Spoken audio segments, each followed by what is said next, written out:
My aunt refused to babysit me ever again. This story happened to me when I was in middle school, and I will never forget it. I thought this was the perfect community to share my experience. For some backstory, this took place around the time that I was 11 to 13 years old in my mother's boyfriend's townhome. I am now 25. Both my mother and I had experienced many unnerving moments in that house. We were both sensitive while her boyfriend was skeptical. Some of my own experiences there included books falling from my bookshelf, never being able to sleep with the light off due to the overwhelming sense of fear, hangers being flung from the closet, and some of the worst episodes of sleep paralysis that I've ever had, even to this day. That night, which I will never forget, led me to sleep in my mother's bed for the first time in years. I had an episode of sleep paralysis. There were two pairs of eyes flashed in front of me while my own were closed. And something crawled up from under my bed, lay on my side, and breathed in my ear. I could not move. Opened my eyes, and nothing came out when I tried to scream. I will never forget that night, and I have not experienced a worse episode since. I was into drawing, and one day I drew a demon girl, which I had never done before or drawn since. Very out of character for me. I hung it up outside of my bedroom door, and my mum removed it from the home and burned it because she was so horrified of what she had experienced there. Alright, onto the story. One night during the week, my mum and her then boyfriend were going to be out of town. I had school the next day, so my mum asked her sister, Jay, and her boyfriend, now husband, M, to babysit me and make sure I got to school alright. The night itself was relatively normal, and we soon all went to bed. Luckily, I slept through the whole thing, but my aunt and mother relayed to me what happened the next day. My aunt Jay said that her and M were laying awake in Mum's bed for the night on the second floor. They were just about to fall asleep when they were absolutely horrified by what they described to be the clearest, loudest woman's scream they've ever heard coming from the bottom of the stairs. They were so freaked out and frozen for a few moments while they looked at each other to confirm what they had just heard. Jay got up to check on me across the hall and said that I was sound asleep, with the lights on, of course. And when she looked over to the second floor landing, she of course saw absolutely no one there. The next afternoon when my mum and her boyfriend returned home, my mum asked Jay, "So how did it go? Did you hear anything?" My aunt was absolutely terrified and was not happy that my mum knew that something was going on and still asked her to watch me. To this day, my aunt and M will assert that they knew what they heard, and they refused to ever babysit me or spend the night in that house again. Luckily, we only lived in that house for 3 or 4 years. Once my mum and I moved out, we still had our standard unexplainable occurrences, but never to that degree. There was definitely something malicious in that townhouse.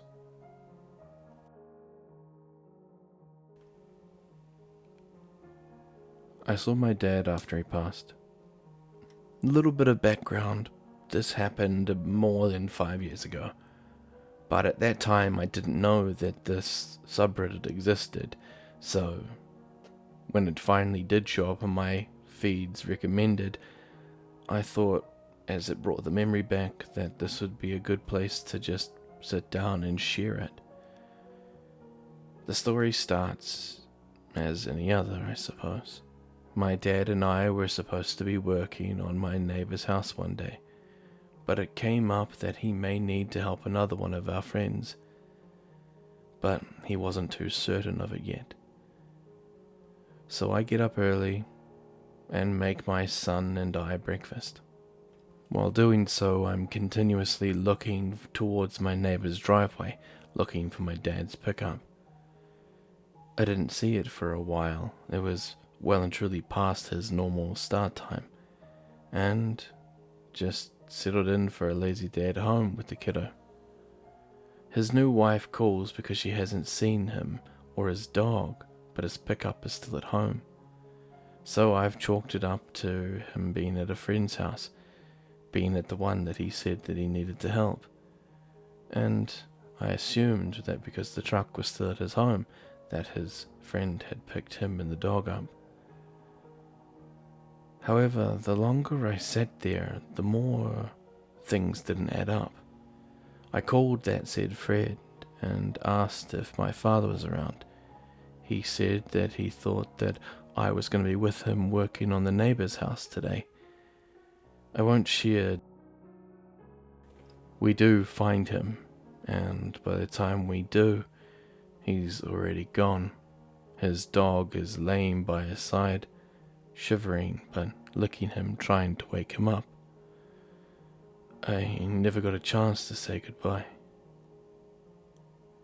Fast forward a few days, and the fact that I didn't get to tell him goodbye or that I loved him one last time was really hurting and hanging on me. I fell asleep that night and I had a dream. My dad was there and he greeted me, the same as he does always, the same old phrase, "Hey, kiddo." And I'm in tears. I mentioned to him how I didn't get to say goodbye and that I love him. He gave his bearded smile with rosy cheeks that would rival St. Nick's and told me he knew that it was okay and that he loved me too.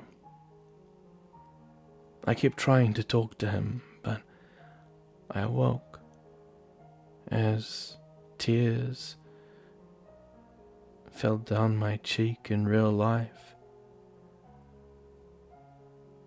Reflecting on it, I knew that I had actually just saw my dad again, and that I got to say what I felt, what I needed to say, but what hadn't been possible due to the circumstances. I'm sure that there is someone out there who will say that this was a way for me to create closure for myself. It was subconscious, something I did while I was asleep, and maybe you're right, but in all fairness, you'll never convince me of that.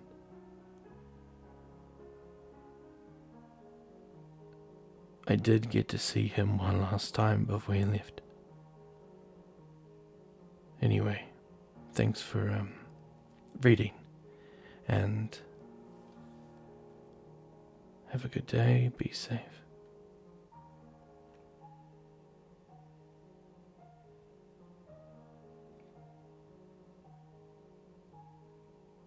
I grew up in a haunted house and haven't shared my story with anyone in 30 years. I decided against the throwaway for this, but I apologize in advance for using my meme lordish shitposting account for these if you seek to stalk my profile in an attempt to attack my credibility.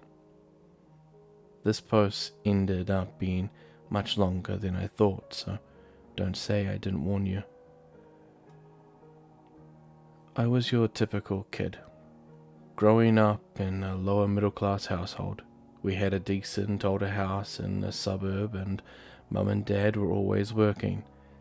This is the 80s, so my brother and I were often home alone or over at friends' houses.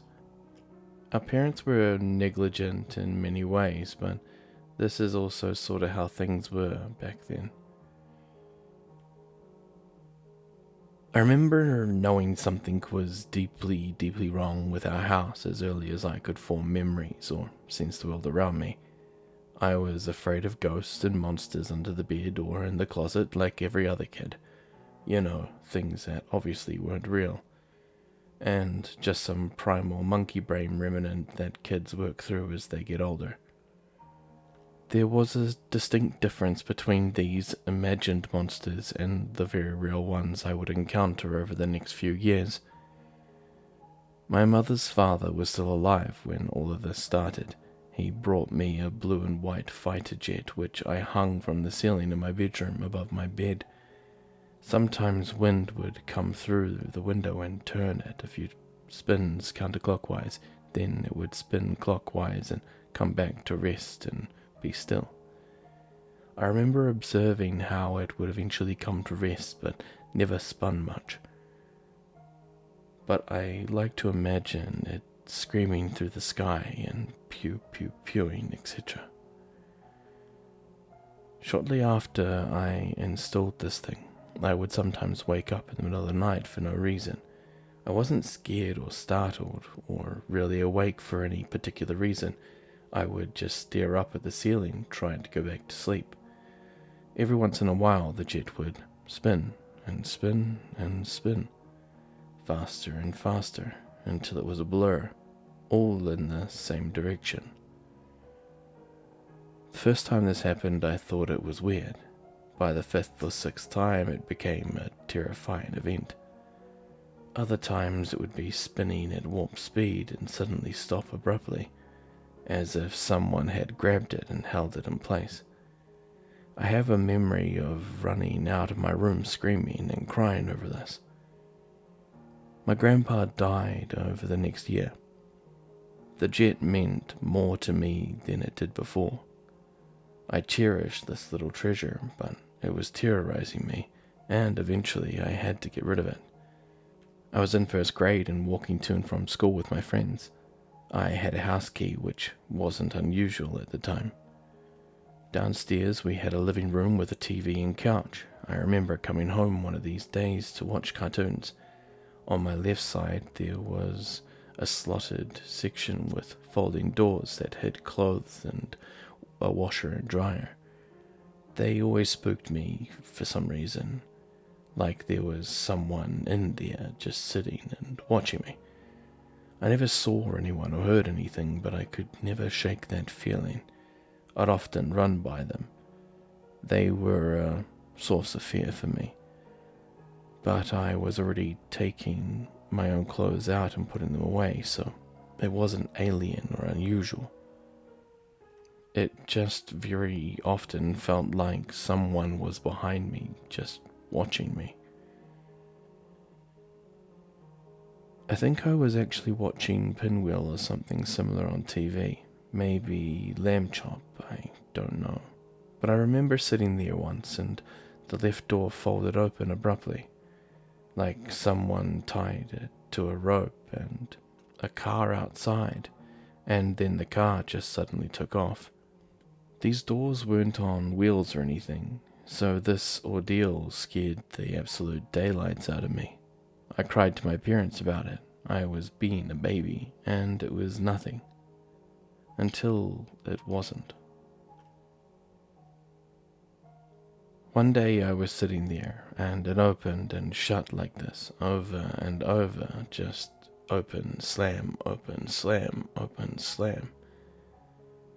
I wanted to run by to get out, but it wasn't safe because something kept slamming it open and shut. I almost wanted to say I heard laughter, but I didn't. I felt laughter. I was being terrorized.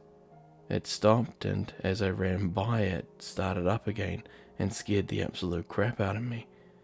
I slammed the door behind me and ran upstairs. Things calmed down for a few months. I'm in the second grade, Miss Tuberman's homeroom. I'm a big boy now, and I don't pee the bed over ghosts that aren't real anymore. I'm helping my older brother with yard work and delivering newspapers. I'm quickly becoming a fiercely independent young man. I get my own key and start walking home alone from school. We had a Raggedy Ann doll that sat on a rocking chair in one of the adjacent bedrooms. It always creeped me out, especially because it used to be in the attic where I'd see it every time we get our Christmas ornaments. For some reason, my parents brought it back down and set it up downstairs on this stupid rocking chair. I came home one day to watch cartoons. As I go to reach for the handle leading to the basement, the doorknob spins. Someone on the other side is holding the door closed. Naturally, it must be my brother, I thought. He must have gotten out early from school that day. Of course he was playing a trick. I tried to open the door, but it wouldn't budge. It was unlocked. Even with that, the doorknob still wouldn't turn. I pushed my shoulder into it because I knew I was stronger than him, but it still didn't open. I moved back to get some speed behind me to go shoulder it again, but the door starts to open slowly as I'm about to hit it. I fly through the open door and stumble into the room with that stupid doll. And to make things worse, that stupid rocking chair was moving back and forth. The doll is just a doll, but it's sitting there as if it was a person, just staring at me. I scream and run out and make it halfway up the stairs. I'm losing my mind, I feel. This couldn't be real, I told myself. My parents told me it isn't real and made me go to school to see the counselor. And they tell me it wasn't real and that I'm brave, that I deliver newspapers and do yard work, that I'm a big boy and it's not real. I go back down and peek my head around the corner. The doll is now sitting, facing me, with its back against the arm, and the chair is still rocking at the same mathematical, rhythmic, and predictable speed. It just sits there. I think to myself that it's just the wind, but looking around I noticed the windows were closed. So of course I lose my mind and run out. I make it halfway up the stairs to the front door landing. I get to the other half of the stairs of the kitchen. I look around. There's nothing. No one is home. It's just me. I'm freaking out. Mum convinced me I made up these stories and that none of it is real. I try to pull myself together. We can't afford for them to come home early from work. I calm down. I get my head straight and pour myself a glass of water. As I'm doing this, that's when I hear banging. Just bang, bang, bang. Several bangs. It is the unmistakable sound of the attic door. You pull a cord and the stairs fall out and down and you climb up the hole into the ceiling, except you can slightly pull it, and once it gets to a certain length you can let it go and it'll slam shut. I know exactly what that sound is because I've made that noise before, but I can't believe that it's happening. I peek my head around the corner and the rope is taut. It's straight down to the floor like someone is pulling it. It's not swaying or dangling as the attic door opens and slams. There is something invisible there, pulling it, doing this on purpose. I lose my mind again. I run out of the house, go to my neighbors. I tell them, Mum and Dad come home early. I get in trouble. I have to see the school counselor again. After that, I have to see some fancy doctor in an office downtown. I tell him everything that I've told you guys to this point. I have to see him a few more times. Eventually, my mother convinces him that I'm just making up stories. The campaigns of terror continue for another year. This mischievous, evil, persistent thing continues to do all of these little things that crescendo into bigger things that become aggressive and threatening, like it's just messing with me. I'm now 7 and I get really sick, like very sick. So sick that other family members have to come over and watch me. I'm laying in bed with the window fan on and I'm on the cusp of sleep. I'm praying to God and asking Grandpa for help, and I just can't do this anymore. I would rather have been the kid in school who had passed away. I see a golden tornado thing come from outside through the window fan and onto my floor. It's in the corner of my eyes, but I'm frozen in terror because, dear God, what now? I thought. But I suddenly feel peaceful. The corners of my sheets get tugged on and I almost lose it, but I realize they're getting tucked in. I feel warm. I feel a soft hand like my grandfather's press on the small of my back. I'm no longer terrified.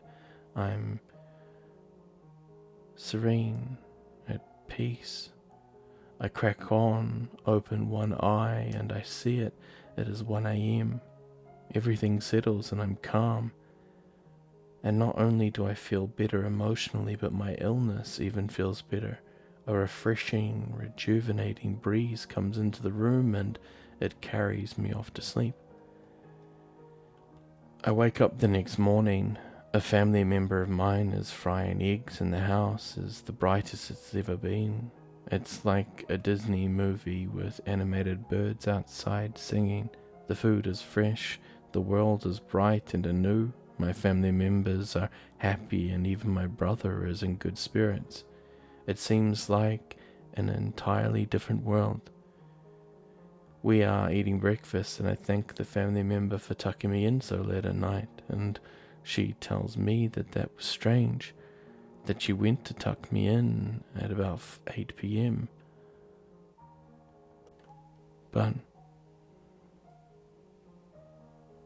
I was already tucked in.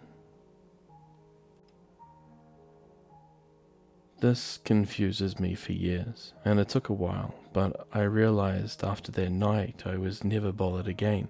No more slamming doors, weird dolls, slamming attics, laundry room doors, harassment, nothing.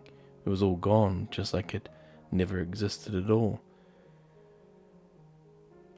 I'd go on to forget about this until 2015, when that family member passes away. And I guess again up until now, but I still don't know what to make of it, or how I felt about it. I'm sorry if this sounds wild, but I think there was some type of spiritual intervention that put an end to the haunting. I sometimes think my grandfather did me one last solid and came to help me. I'm not a very religious person, but I can't shake the feeling that this is exactly what happened. I know it sounds wild, but I mean, what else could it really be? I inevitably burnt that Raggedy Ann doll outside with my brother, who seemed to be the only person who ever believed me. By that point, it was an emotional closure, not like destroying a spiritual vessel or cursed object, but after that night, I never experienced anything again. I'd grow up to be just a normal person. I've never since had any auditory or visual hallucinations. I'm convinced to this day of all of this being real.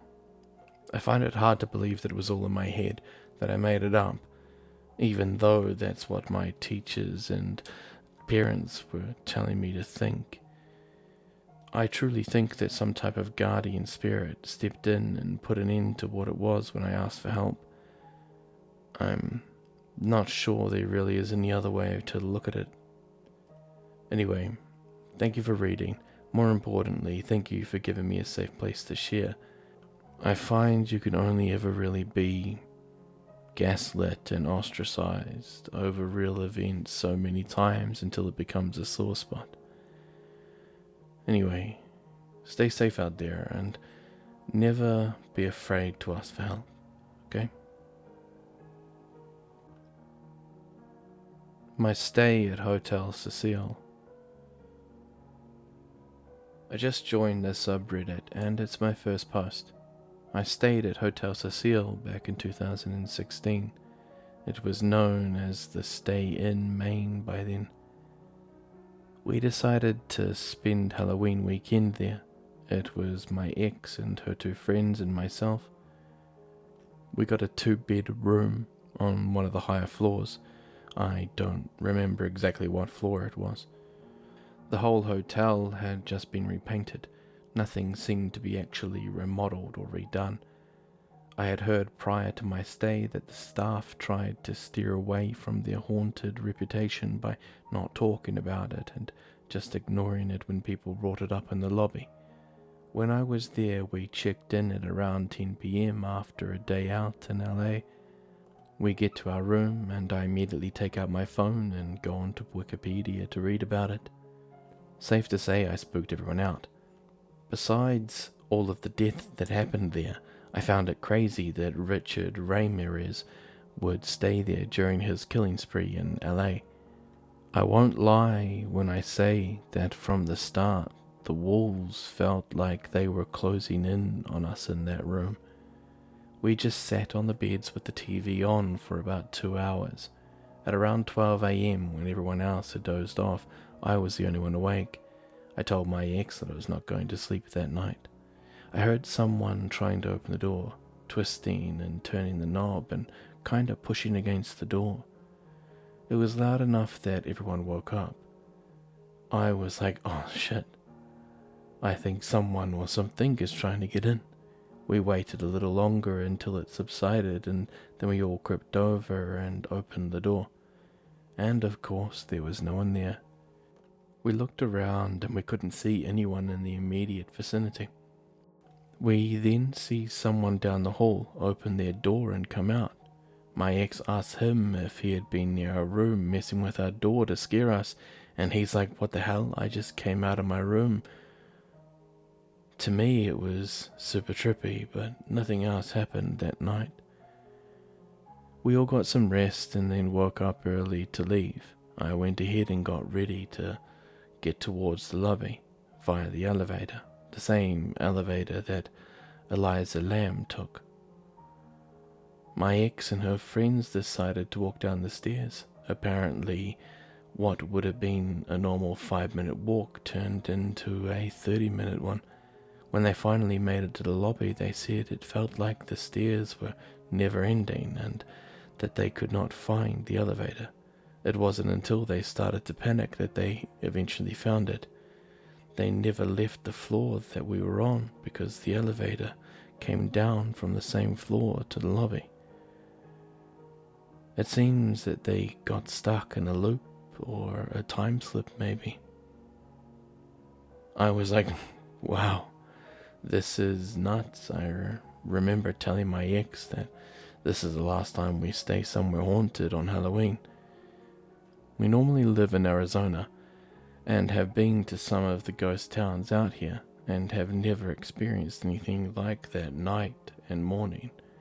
We felt it was creepy for sure. Either way, thanks for listening. Weird experience while at a funeral home seeing my mother. Hi all. So I have had a weird experience at a funeral home while I was saying goodbye to my mom. I have thought about it a lot over the years and decided that it was a good idea to post it here to get some options on if it was maybe something paranormal or just a random event. 10 years ago my mother passed away, very suddenly and unexpectedly. There had been an autopsy done as well as testing, and she was finally released to the funeral home 6 days later. She was being cremated, so before they finally made the procedure happen, she went to the funeral home for us to see her one last time and say our goodbyes. My father, grandparents and siblings all went in one at a time, and I was the last one to go in with my spouse coming in with me. They had her on a nice little bed with a blanket draped over her to her shoulders with her arms out to her side and had some calm music playing. I grabbed her one hand and started talking, all the while crying hysterically. I talked to her for about 5 minutes, then just stood there crying. All of a sudden, the music became nothing but static, and I felt this extreme warmth rush through my body. Growing up, and even as an adult, whenever I hugged my mum, I could feel this loving warmth from her, and it felt very similar to that, if that makes sense. I instantly felt calm, I guess you could say. I stopped crying, and after a few seconds, the music started playing again. My spouse commented, just saying, "Holy shit," and instantly wanted to leave the room as it made him very uncomfortable. The rest of the time I was in the room with her, I felt nothing but calm. I didn't cry anymore, even though I was incredibly upset. I just stood there, holding her hand and saying goodbye. I'm just not sure what to think about it. Was it just a strange occurrence? Did the stereo just bug out for a moment? Did the week of non-stop crying finally hit me at that specific moment and I just couldn't cry anymore? Or what I would like to believe it was it my mother comforting me one last time?